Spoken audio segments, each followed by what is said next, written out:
Kc हमने कर लिया, that was equilibrium constant in terms of concentration, that's why it's called C, Kc, equilibrium constant in terms of concentration. Now we are going to talk about equilibrium constant in terms of pressure.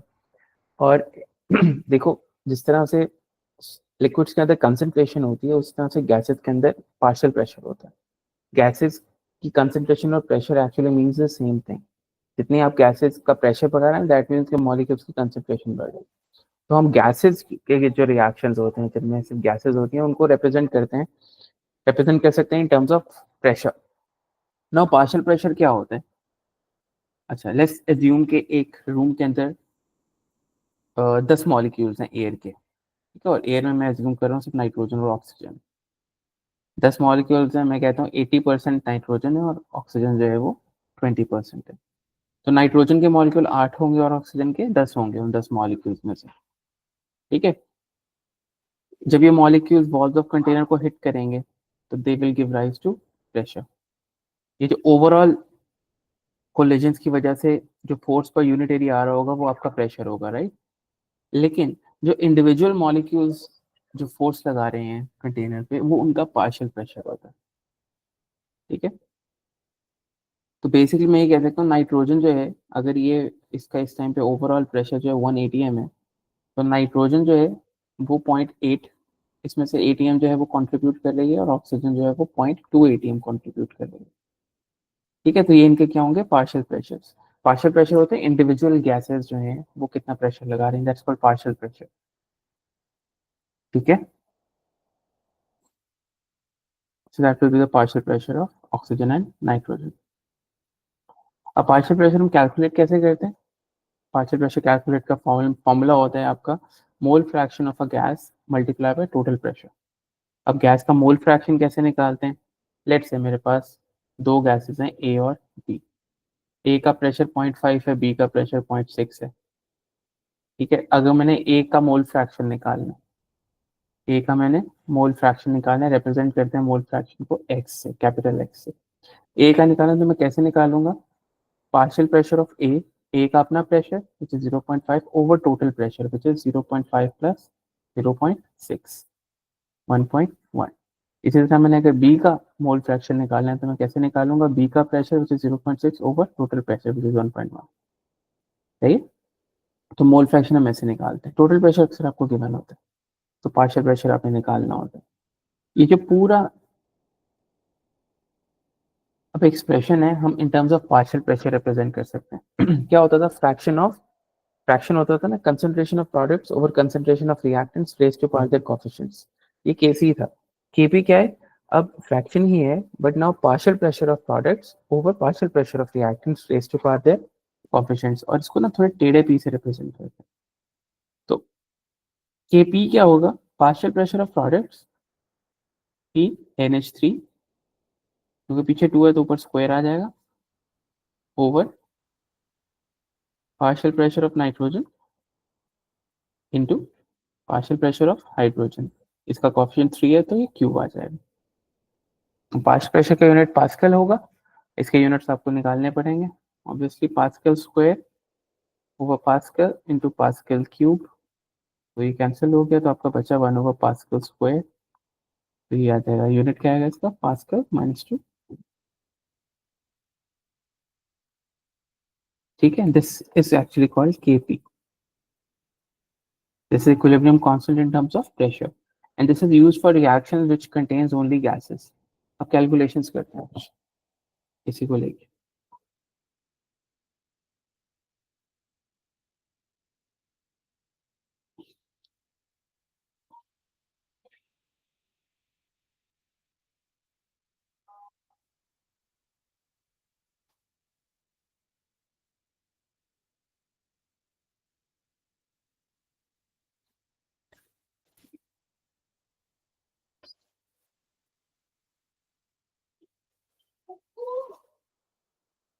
Picture join करना चाह रहे हैं, आ नहीं पा रहा.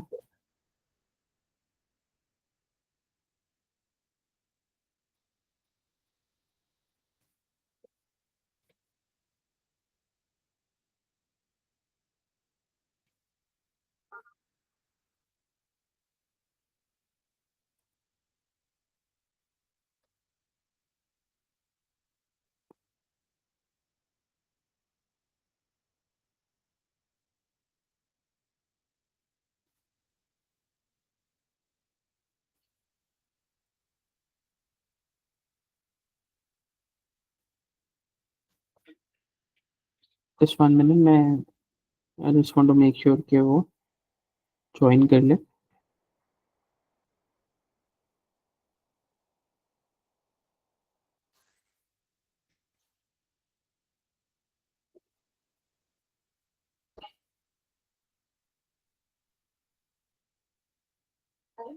हम्म,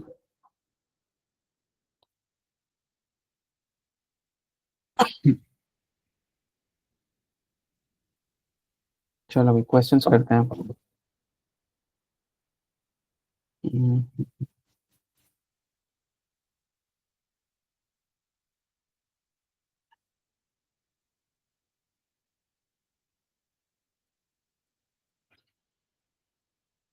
देखो इन questions के लिए ना बस प्रैक्टिस करनी है, प्रैक्टिस हो जाएगी. और मैं मुश्किल सवाल क्लास में करवा रहा होता हूँ, तुम लोगों को कंपैरेटिवली इजी सवाल ही मिलेंगे पेपर्स में, पास पेपर्स के अंदर. अच्छा,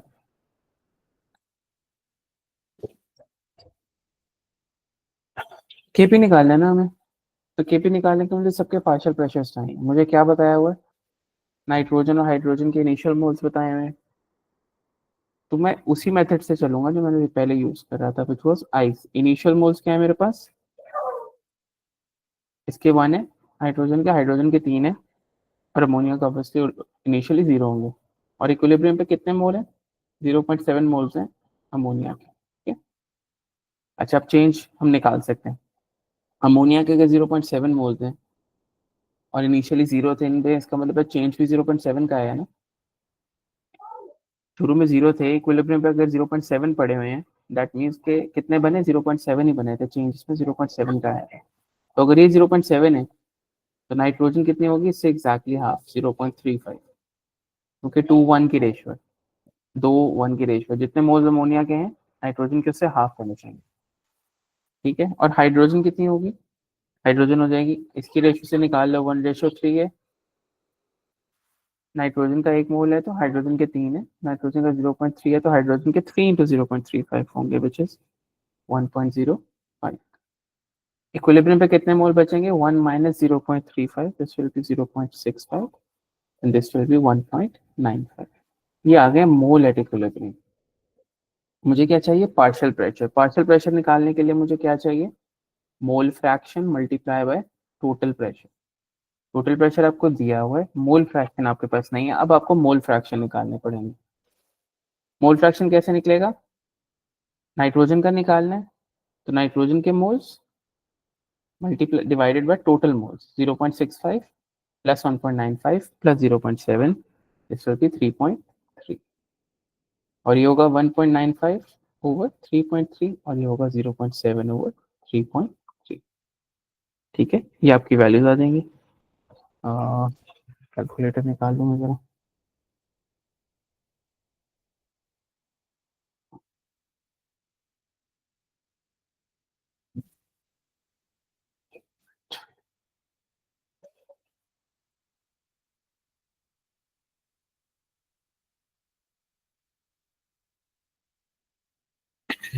अच्छा, 0.65 ओवर 3.3, 0.196. तो मैं जरा थोड़ा सा खुला खुला करके कर रहा हूँ. नाइट्रोजन, हाइड्रोजन और अमोनिया मोल फ्रैक्शंस. नाइट्रोजन का कितना आ रहा है? 0.196 मोल फ्रैक्शन. 1.95 डिवाइडेड बाय 3.3, तो ये आ रहा है 0.59. हाइड्रोजन का आ रहा है 0.59. अमोनिया का कितना आ रहा है? 0.7 डिवाइडेड बाय 3.3, ये आ रहा है 0.21. ये मोल फ्रैक्शन आ गए, 212. ठीक है. हमें पार्शियल प्रेशर चाहिए, राइट? पार्शियल प्रेशर कैसे आएंगे? Mole fraction multiply by total pressure. अब आपको पार्शियल प्रेशर चाहिए ये, तो कैसे आएगा partial pressure? 0.196 multiply by total pressure. Total pressure आपको दिया हुआ था 8 × 10⁻6. तो 8 × 10⁻6. ठीक है. हाइड्रोजन के लिए भी 0.59 इंटू 8 × 10⁻6. और अमोनिया के लिए भी 0.59 इंटू 8 × 10⁻6. अब या तो आप इनको मल्टीप्लाई कर लो यहीं पे ही, आपकी मर्जी है, लेकिन मैं बोलूंगा इनको ऐसे ही प्लग इन कर लो और कुछ कैंसिल भी हो जाएंगे, इस वजह से कह रहा हूँ। लाइक केपी का एक्सप्रेशन क्या आएगा यहाँ पे, partial pressure of products which is NH3 square over partial pressure of reactants nitrogen partial pressure of hydrogen. ठीक है, अब इसमें वैल्यूज प्लग इन कर दो। तो अमोनिया की कितनी आ रही है, 0.59, सेपरेट सेपरेट कर रहा हूँ मैं, ओके, स्क्वायर इंटू 8 × 10⁻⁶ स्क्वायर में सेपरेट इस वजह से कर रहा हूँ ताकि मैं ऊपर नीचे कैंसिल कर दूँ, मुझे इतनी मल्टीप्लीकेशन नहीं करनी पड़े। नाइट्रोजन की कितनी आएगी, 0.196 इंटू 8 × 10⁻⁶। इसका ये ऐसे आ जाएगा, इसका कोई स्क्वायर नहीं है। और हाइड्रोजन है 0.59 इंटू 8 × 10⁻⁶, इसका स्क्वायर। ठीक है, अच्छा अब इनको कैंसिल कर लो। अच्छा मुझे ये भी करने चाहिए था कि मैं इनको इनको भी सेपरेट ही लिखा। ठीक है, ये भी स्क्वायर है और ये भी स्क्वायर है। अच्छा ये तो स्क्वायर स्क्वायर कैंसिल होगा। अभी मेरे पास बचा 0.5 और 0.59 भी, दोनों के 0.59 आ रहे थे। अरे नहीं, ये 0.212 थे, लोगों ने बताया भी। मोल फ्रैक्शन 0.212 आया था नहीं, ये अमोनिया का जो था वो 0.212 था, 59 नहीं था। जो मोल फ्रैक्शन निकाला तो उसको मल्टीप्लाई किया था ना। अच्छा तो ये आ रहा है 0.212 का स्क्वायर ओवर, अब इन दोनों को मल्टीप्लाई कर दो, 0.196 multiply by 8 into 0.196 8 to raise power,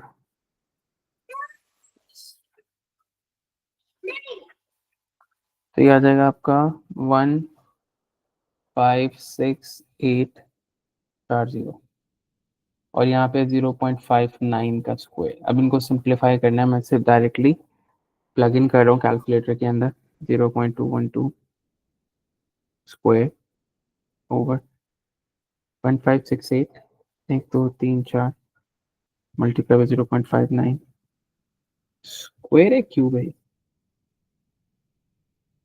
इसमें से एक क्यूब था, हाइड्रोजन का क्यूब था, ये क्यूब है। इसका एक बचा भी होगा तब तो आपका 8 × 10⁻⁶, ये क्यूब में से एक बचा भी होगा। इसका क्यूब, इसका स्क्वायर कैंसिल हुआ होगा लेकिन एक ही बच गया होगा। इसको पूरे को मल्टीप्लाई डिवाइड करना पड़ेगा। 0.59 का क्यूब, ये बहुत लेंथी सवाल है, सही है, और ये इसी वजह से मैंने करवाया था। 59 इंटू 8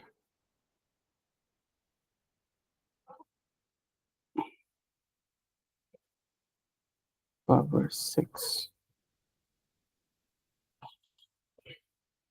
वैसे तो कैलकुलेटर भी इतना पुराना है। अच्छा ये कुछ इस तरह की वैल्यू आ रही है, 6.07 इंटू 10⁻⁻16। मैं फ़ोन से कर रहा हूँ तो कुछ कैलकुलेशन में कुछ मिस्टेक हो सकती है, मैं एक दफ़ा गो थ्रू करवा दूँ तुम लोगों को दोबारा शुरू से। हाँ तो 1 मोल नाइट्रोजन और 3 मोल हाइड्रोजन रिएक्ट कर रहे थे at a pressure of this. हमने केपी निकालना था, केपी निकालने के लिए हमें पार्शियल प्रेशर चाहिए होती है, ये मेरा एक्सप्रेशन होता है केपी का, पार्शियल प्रेशर ऑफ प्रोडक्ट्स और पार्शियल प्रेशर ऑफ रिएक्टेंट्स। और पार्शियल प्रेशर निकालने के लिए मुझे मोल फ्रैक्शन चाहिए और टोटल प्रेशर चाहिए। टोटल प्रेशर मुझे दिया हुआ है, मोल फ्रैक्शन मेरे पास नहीं, तो मैं वही आइस मेथड लगाऊंगा। नाइट्रोजन के 1 मोल था इनिशियली, हाइड्रोजन के 3 थे, इन्होंने रिएक्ट किया, ठीक है, और अमोनिया का इनिशियली कोई मोल नहीं था। और आपको उसने ये बताया था कि इक्विलिब्रियम पे 0.7 मोल्स है अमोनिया के, तो इक्विलिब्रियम पे 0.7 मोल्स है अमोनिया के। ठीक है, तो अगर इक्विलिब्रियम पे 0.7 है, इनिशियली 0 थे, तो इसका मतलब है चेंज भी 0.7 का है। तो अब बाकियों में चेंजेस भी आप निकाल सकते हो रेशियो लगा के। अमोनिया और नाइट्रोजन की 2:1 की रेशियो है, तो नाइट्रोजन के मोल्स हाफ ऑफ अमोनिया होंगे, और नाइट्रोजन और हाइड्रोजन की 1:3 की रेशियो है, तो हाइड्रोजन के मोल्स 3 टाइम्स ऑफ नाइट्रोजन होंगे। तो 1 - 0.35 करेंगे तो इक्विलिब्रियम पे नाइट्रोजन के भी मोल आ गए, हाइड्रोजन के भी आ गए, मोल्स आ गए, मोल फ्रैक्शन निकालेंगे। नाइट्रोजन का निकालना है तो मोल फ्रैक्शन, तो moles of nitrogen at equilibrium divided by total moles आएंगे 0.65 प्लस 1.95 प्लस 0.7। ठीक है, ये अब डिवाइड करेंगे तो आपके पास वैल्यूज आई थी 0.196 नाइट्रोजन का, हाइड्रोजन का ये आया था, उसका ये आया था अमोनिया का। अब टोटल प्रेशर से मल्टीप्लाई करेंगे पार्शियल प्रेशर के लिए। अगर आपने यहीं पे करना है यहीं पे कर लो, अब वैसे यहाँ पे जाके जो मेस क्रिएट हुआ है उससे बेहतर है एक्चुअली यहीं पे कर लेना मल्टीप्लाई, और उसके बाद वैल्यूज प्लग इन करेंगे आप इस एक्सप्रेशन के अंदर, तो आपका केपी निकल आएगा।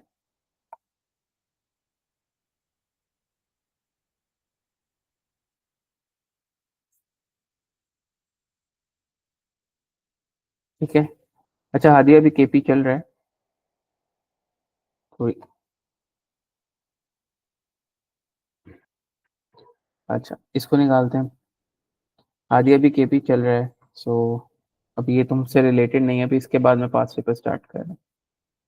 अच्छा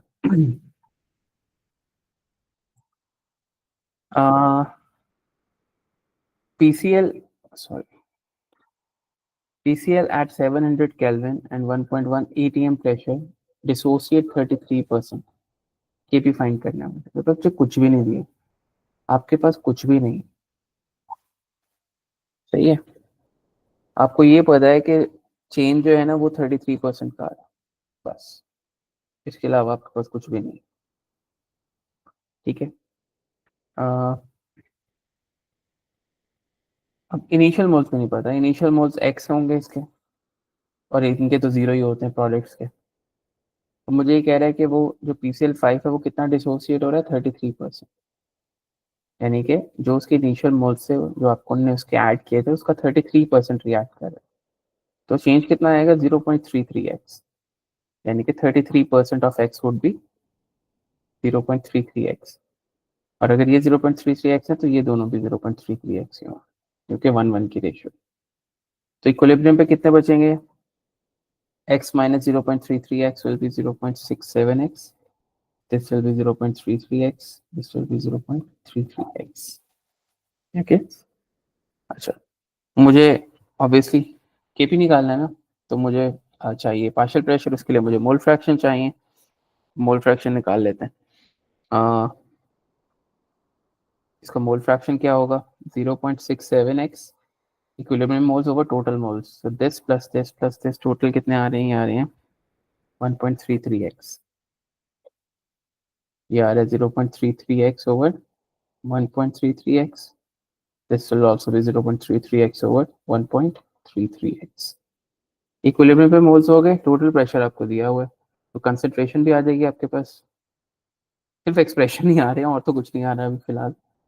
7x, बल्कि एक्सेस कैंसिल होगा ना आपस में, एक्सेस कैंसिल कर लो, तो बचे आपके पास 0.67 over 1.33 multiply by 1.1, 0.33 over 1.33 multiply by 1.1, 0.33 over 1.33 multiply by 1.1।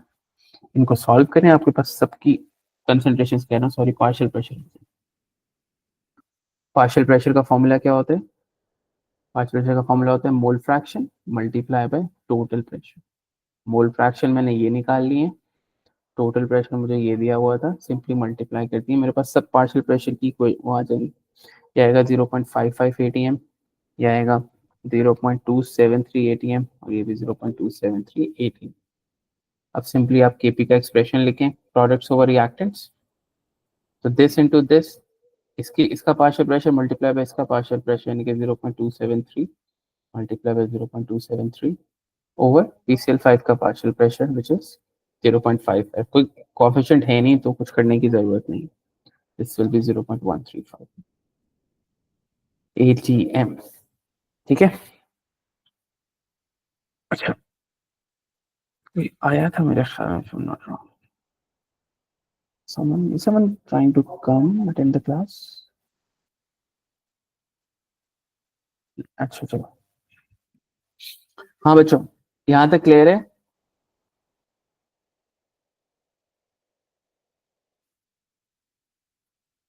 दुरे समझ आया, माइला, ओके, आ गया तो लिंक नहीं है, ओके ईशा, अलिशपा तुमने किया हुआ इक्विलिब्रिया पहले, ओके। अच्छा, पास्ट पेपर्स पे चलते हैं और स्टार्ट करते हैं हम पास्ट पेपर्स थोड़े पुराने सवालों से।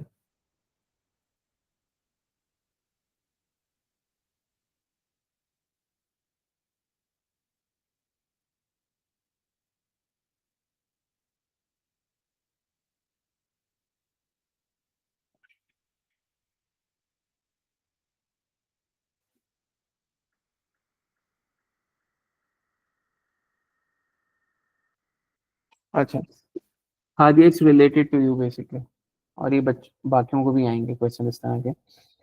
वो कह रहा है methanol is manufactured from a mixture of carbon monoxide and hydrogen. Carbon monoxide और हाइड्रोजन से मेथनॉल बन रहा है। How does the equilibrium yield of methanol change if temperature is increase.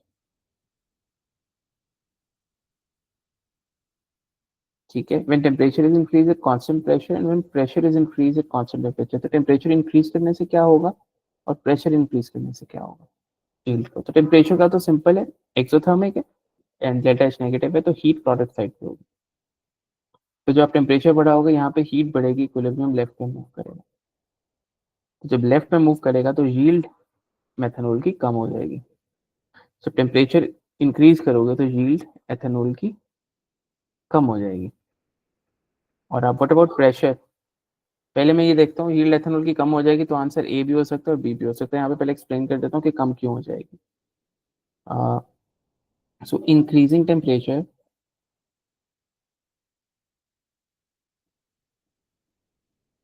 decreases yield of methanol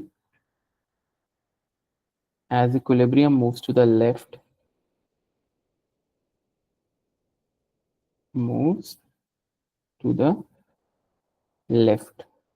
और ये bracket में लिखते हैं लेफ्ट साइड जो है वो एंडोथर्मिक साइड है। ठीक है, ये टेम्परेचर का इम्पैक्ट हो गया। प्रेशर का इम्पैक्ट क्या है, प्रेशर इंक्रीज करने से कम गैस मोल्स की तरफ जाता है इक्विलिब्रियम, और प्रेशर डिक्रीज करने से ज्यादा गैस मोल्स की तरफ जाता है स्टडीड इन वो लेवल्स। तो यहाँ पे उसने प्रेशर क्या किया, इंक्रीज किया। तो गैस मोल्स चेक कर लेते हैं, यहाँ पे एक है, ये CO का, और ये दो है। ओवरऑल लेफ्ट पे गैस मोल्स 3 है और राइट पे गैस मोल्स 1 है। तो प्रेशर इंक्रीज करने से इक्विलिब्रियम राइट पे जाएगा। तो तो यील्ड बढ़ेगी प्रेशर इंक्रीज करने से। तो इंक्रीज एंड डिक्रीज ये वाला आंसर होगा। यहाँ पे बताएंगे increasing pressure increases yield, increasing pressure increases yield as equilibrium moves to the right।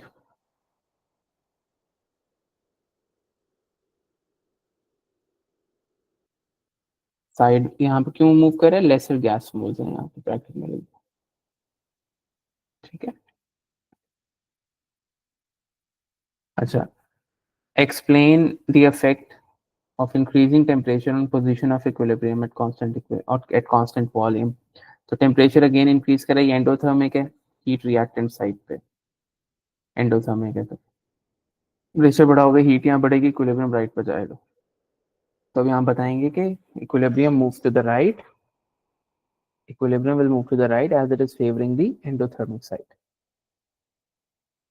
2 marks हो जाएंगे। केसी एक्सप्रेशन पूछा हुआ है आपसे इस इक्विलिब्रियम का। Fe की कंसंट्रेशन, H2O की कंसंट्रेशन, Fe की कंसंट्रेशन, H2O की कंसंट्रेशन, इस पे 3 आएगा, इस पे 4 आएगा ऊपर। Fe3O4 की कंसंट्रेशन और हाइड्रोजन की कंसंट्रेशन, इस पे 4 आएगा। ये होगा केसी।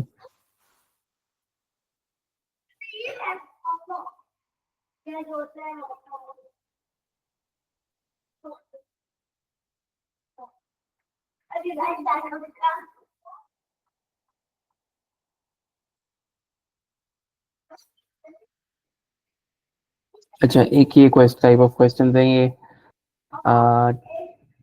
यील्ड पे भी आते हैं और रेट पे भी आते हैं। देखो वो जो मिक्स करके क्वेश्चन नहीं आता था वो लेवल्स में, ये वही आ रहा है। वो कह रहे हैं प्रेशर इंक्रीज करने से यील्ड पे क्या फर्क पड़ेगा। तो राइट पे गैस के मोल्स 10 हैं, 4 + 6, लेफ्ट पे गैस के मोल्स 4 + 5 9, तो प्रेशर आप बढ़ाएंगे इक्विलिब्रियम लेफ्ट पे जाएगा, राइट। तो आप लिखेंगे equilibrium yield will decrease as equilibrium will move to the left hand side. अब ब्रैकेट में लिख देंगे लेसर गैस मोल्स। आगे वो कहते हैं प्रेशर इंक्रीज करने से रेट को क्या फर्क पड़ेगा, तो आप बताएंगे प्रेशर इंक्रीज करने से रेट इंक्रीज करता है क्योंकि सक्सेसफुल कोलिजन बढ़ती है। Now more molecules will have energy greater than activation energy। ठीक है, अक्सर बच्चे ना एक बात याद रखना, इक्विलिब्रियम चाहे राइट पे जा रहा है चाहे लेफ्ट पे जा रहा है, रेट ऑफ फॉरवर्ड और बैकवर्ड रिएक्शन को फर्क नहीं पड़ता। फर्क पड़ता है मतलब ऐसा नहीं है कि लेट से टेम्परेचर बढ़ाने से इक्विलिब्रियम लेफ्ट से राइट पे जा रहा है और वो आपसे पूछता है अगले ही स्टेप में कि रेट ऑफ फॉरवर्ड रिएक्शन को, रेट ऑफ बैकवर्ड रिएक्शन को क्या फर्क पड़ रहा है टेम्परेचर बढ़ाने से, तो आप बिल्कुल ये नहीं बोलोगे कि रेट ऑफ बैकवर्ड रिएक्शन जो है वो डिक्रीज हो रहा है। No, rate and position are two independent things. Okay, when they ask about rate, you will just think about rate, that's it। when they ask you कि temperature बढ़ने से चाहे फॉरवर्ड है चाहे बैकवर्ड है रिएक्शन को क्या फर्क पड़ेगा, रेट को, तो आप बढ़ाओगे बताओगे भाई रेट बढ़ेगा क्योंकि काइनेटिक एनर्जी बढ़ेगी, more molecules will have energy greater than activation energy, successful collisions बढ़ेंगे। और अगर प्रेशर बढ़ाएंगे तब भी आपका रेट बढ़ेगा। क्यों बढ़ेगा, चाहे फॉरवर्ड हो चाहे बैकवर्ड हो रेट बढ़ेगा क्योंकि नंबर ऑफ कोलिजंस बढ़ेगी। With more molecules will have energy greater than activation energy.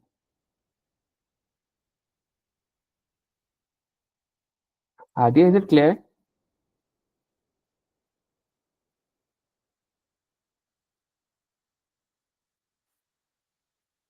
Okay, अच्छा एक और क्वेश्चन है, ये जो हेबर और कांटेक्ट प्रोसेस से आता है, ये भी कांटेक्ट प्रोसेस से क्वेश्चन आया हुआ है तो ये भी कर लेते हैं।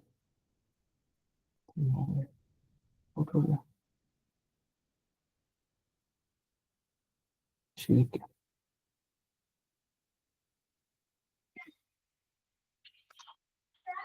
The conditions used in one industrial process, अच्छा क्या है, सल्फर डाइऑक्साइड वाला रिएक्शन है, ये लेवल नहीं पढ़ा था, एक्सोथर्मिक है। कंडीशन जो यूज है वो 420 है and the pressure of this ATM is used with the vanadium oxide. अच्छा वो कह रहे हैं it is propose that change in conditions to 600 कर दो और प्रेशर बढ़ा दो, while catalyst वही रखो। कह रहे हैं evaluate the feasibility of each of these changes in terms of their effect on the rate and shield and economics of the reaction. देखो रेट तो बढ़ना है दोनों के केसेस में, ठीक है। सबसे पहले मैं रेट की बात करता हूँ, increasing temperature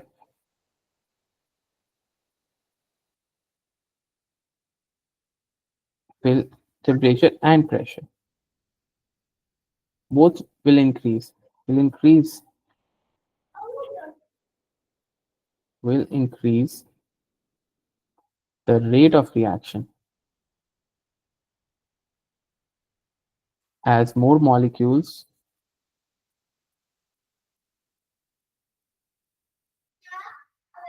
will have energy greater than activation energy,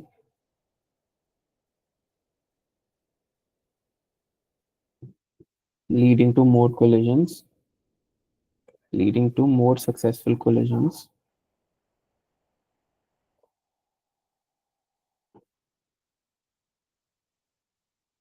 और दूसरा इकोनॉमिक्स की बात कर लो, since reaction will happen fast,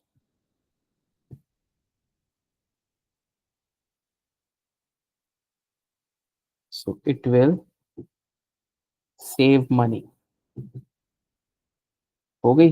अब मसला क्या है, जब आप टेम्परेचर बढ़ाओगे ना, ये एक्सोथर्मिक है, ये हमने कॉम्प्रोमाइज टेम्परेचर का कॉन्सेप्ट पढ़ा था वो लेवल से। जब आप टेम्परेचर बढ़ाओगे ना, क्योंकि एक्सोथर्मिक है, हीट प्रोडक्ट साइड पे टेम्परेचर ज्यादा बढ़ाओगे तो हीट लेफ्ट, ये रिएक्शन लेफ्ट पे जाएगा तो यील्ड कॉम्प्रोमाइज हो जाएगी, ठीक है। तो यहाँ पे लिखो बट इंक्रीजिंग टेम्परेचर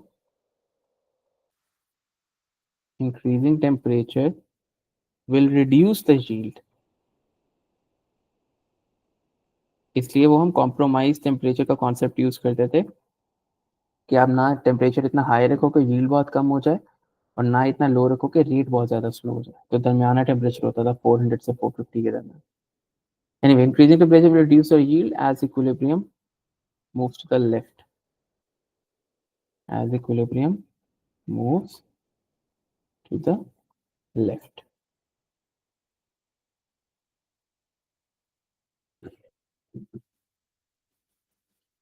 जगह अच्छा भी है, which is the endothermic site.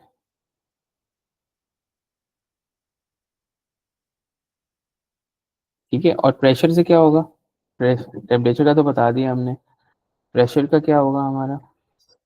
Pressure बढ़ाने से प्रेशर बढ़ाया है ना, 1.7 से 10 atm कर दिया, तो लेस गैस मोल्स की तरफ जाएगा। यहाँ पे 3 गैस मोल्स हैं, 2 और 1 3, यहाँ पे 2, तो राइट पे जाएगा और यील्ड बढ़ेगी। तो प्रेशर बढ़ाने से कोई मसला नहीं है। यहाँ पे आप लिख देंगे एंड पे increasing pressure will increase the yield of SO3 as equilibrium will move to the right, which is the side with lesser gas moles. Okay.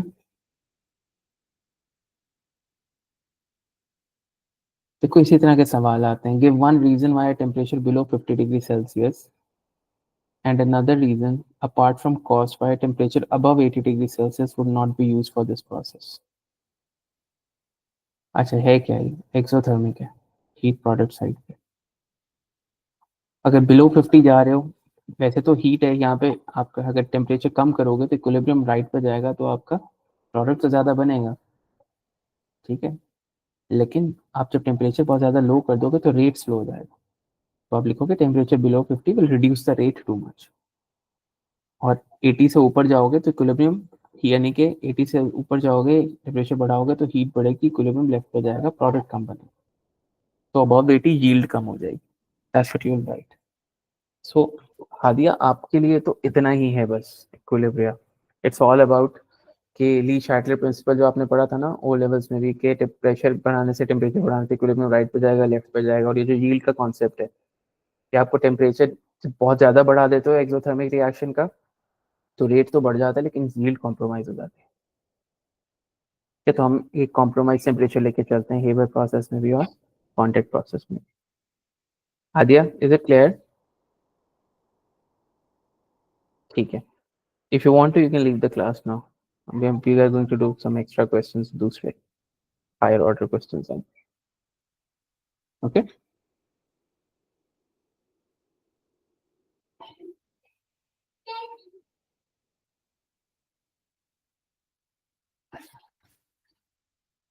अच्छा।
Construct an expression for equilibrium constant Kp for the reaction. So partial pressure of Hi square over partial pressure of hydrogen into partial pressure of iodine. अच्छा, इसके बाद उसने सबके partial pressure दिए हैं, Kp निकालना है आपने। It's pretty easy.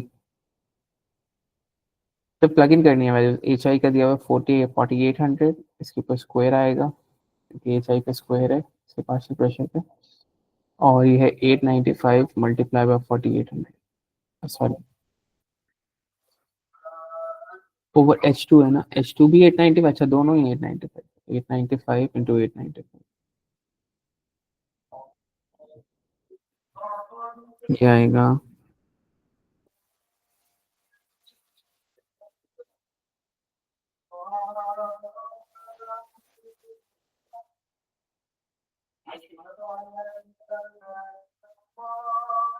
just give me a moment,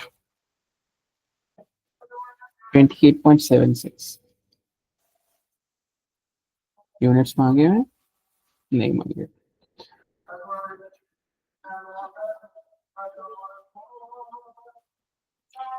कह रहे state how the value of Kp would change if at all if the reaction was carried out at 100 degrees Celsius. Explain your answer.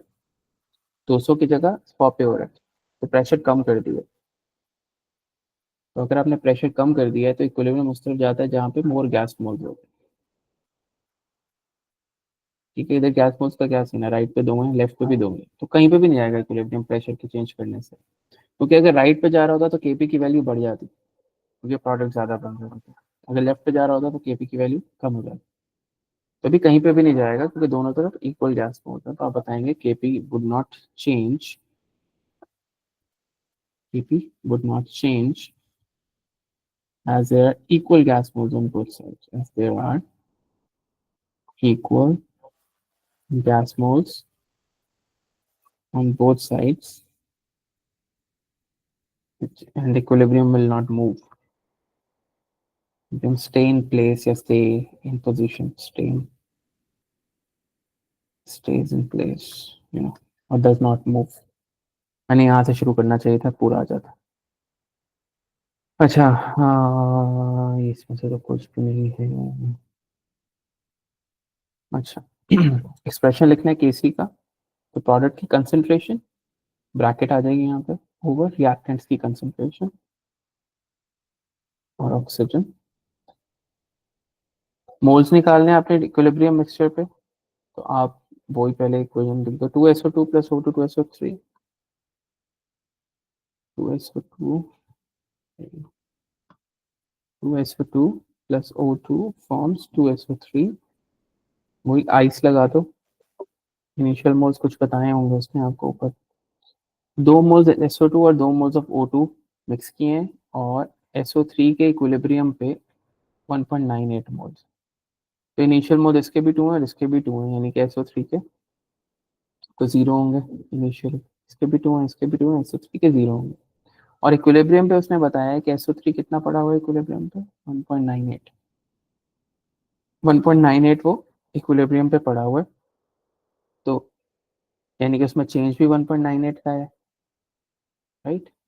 तो O2 के मोल कितने आएंगे ratio के हिसाब से 2:1 है, पहले उसके कर लो, जितने मोल SO2 के हैं उतने मोल SO3 के ना, तो इसके इसमें भी चेंज 1.98 का ही आएगा, ठीक है। और ऑक्सीजन में चेंज कितना आएगा, 2:1 की रेशियो है, 1.98 का हाफ हो जाएगा, 1.98 का हाफ होगा, कितना होगा 1.98 का,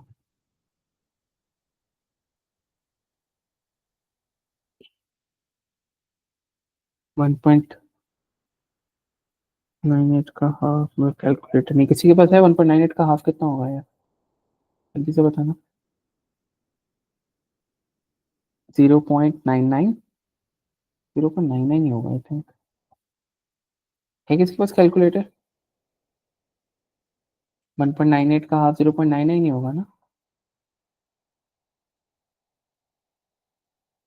ओके।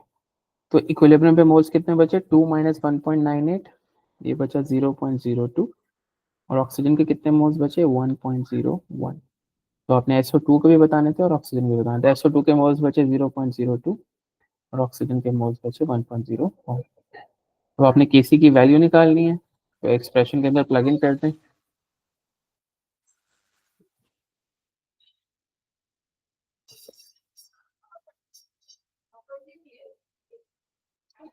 तो SO क्या था, SO3 के मोल कितने आए थे हमारे पास 1.98, ठीक है। अच्छा ये मोल्स हैं, आपको कंसंट्रेशन भी तो निकालनी है, इसकी कंसंट्रेशन में वैल्यूज प्लग इन करनी है ना, तो आपको वॉल्यूम दिया होगा यहाँ पे कहीं पे, ये दिया होगा 40 dm3,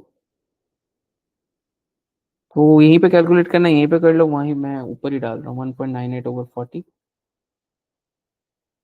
और SO3 के ऊपर स्क्वायर आएगा डिवाइडेड बाय, ये दोनों आपके आ गए 0.02/40, और ये आएगा आपका into 1.01/40,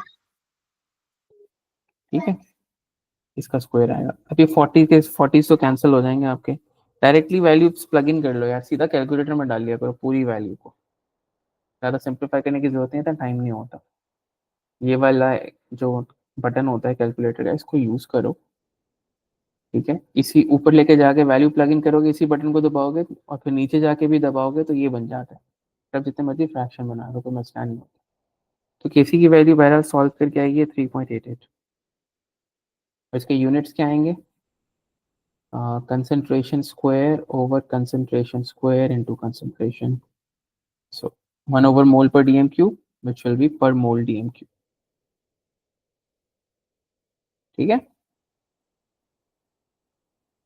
state and explain what will happen, effect of increasing temperature on rate of decomposition. Rate पे क्या फर्क पड़ता है टेम्परेचर इंक्रीज करने से? रेट इंक्रीज करता है, इंक्रीज करता है as number of molecules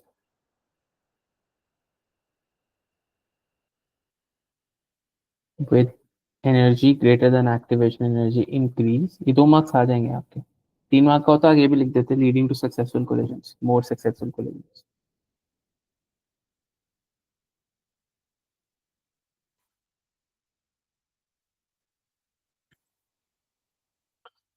State explain the effect of increasing temperature on the percentage of PCl that decomposes।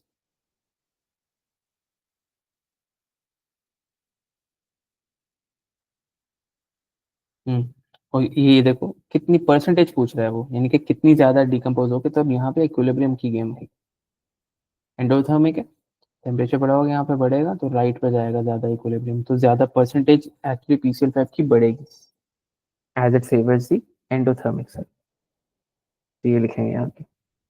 Explain the meaning of the term dynamic equilibrium, conditions necessary for it to become established। Dynamic equilibrium के लिए जरूरी है, पहले है क्या dynamic equilibrium? Rate of forward reaction becomes equal to rate of backward reaction। Condition necessary क्या होती है इसके लिए? कि no molecule should leave or enter the system और system should be sealed। ठीक है, sealed container basically, sealed container। ठीक है, अच्छा, अब यहाँ पे ब्रेक करते हैं। अगली क्लास जो हमारी होगी उसमें पहले 15 मिनट्स में इंशाल्लाह हम लोग 2-3 सवाल और करेंगे। एक तो इक्विलिब्रियम से रिलेटेड, उससे पार्शियल प्रेशर से रिलेटेड करेंगे। सही है, एंड आफ्टर दैट हम लोग रीडॉक्स उसी क्लास में स्टार्ट करेंगे। रीडॉक्स में बहुत ज़्यादा कुछ है नहीं, तो उसी क्लास में स्टार्ट करके कोशिश करेंगे कि ख़त्म कर लें। अच्छा, अब नेक्स्ट क्लास जो है हमारी, एक तो हमारी फ्राइडे सैटरडे को जो 2 क्लासेज हैं वो तो हैं, सही है, उसके अलावा in the middle of the week class रखनी है मुझे। तुम लोग क्योंकि आए हुए हो, मैं तुम लोगों से पूछ लेता हूँ, ट्यूसडे, वेडनेसडे और थर्सडे, इन तीनों दिनों में से मुझे बताओ 5 बजे किस दिन क्लास रखें? Will Tuesday at 5 will be fine?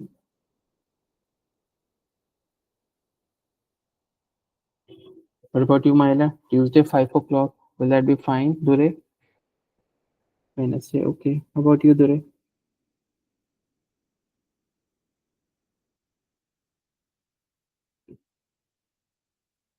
चलो, वेनेसडे एट 5 मैं ग्रुप में भी लिख देता हूँ। एक्स्ट्रा क्लास होगी हमारी वेनेसडे एट 5 PM।